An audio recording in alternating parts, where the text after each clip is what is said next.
She was barely a teenager when she had her first big hit. She's since recorded 10 #1 singles and more than 40 top 10 songs. Please welcome country music superstar Tanya Tucker.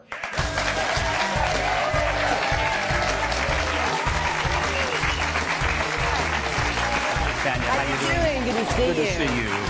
Hello. Thank you. There's some country music fans in New York.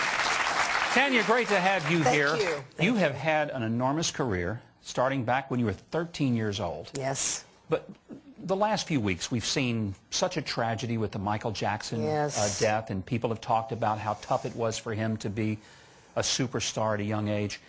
Tell me about the pressures of being a child and yet being thrust into an incredibly adult world of the entertainment industry. Because you were there long before so many people were. Yeah, I was, but I had to say, it was a lot different then than it is now. I mean, there's a lot of pressure no matter who you are or how old you are in this business. I mean, because people expect, well, you want to be your best, but people expect a lot from you.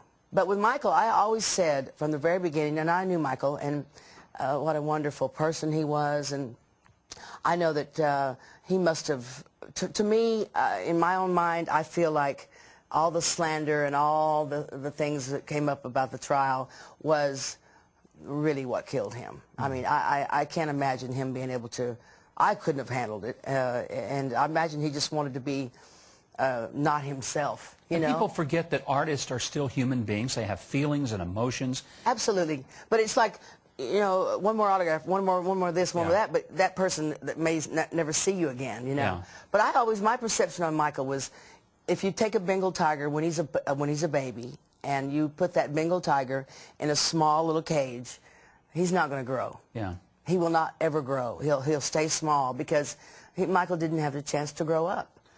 Now, you know? in your life, you went through some tough times, but then you had a complete turnaround. What was the point? I'm not going to go hash on all the other stuff because that's irrelevant to me.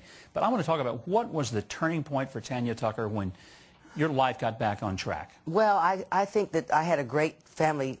I had a great set of parents. I'm so thankful for that. Because when it did get off track, it wasn't their fault. I mean, they'd already taught me the right things to do, so it was totally my fault, whatever I did. But I always had that in the back of my mind. You know, I could hear my dad saying certain things. And as a matter of fact, when I talk to my kids now, I hear my dad or my mother, things that they taught me, you know. And we all do. But I had that foundation to fall back on, and it was a strong one.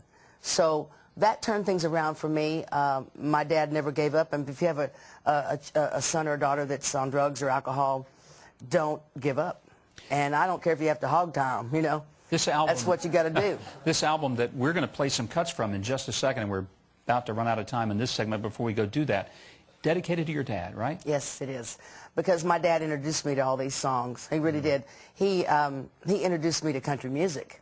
So, and every time I went in the studio to sing these songs, which was only twice, but I remember yesterday about some of them I sang when I was coming up, trying to get started.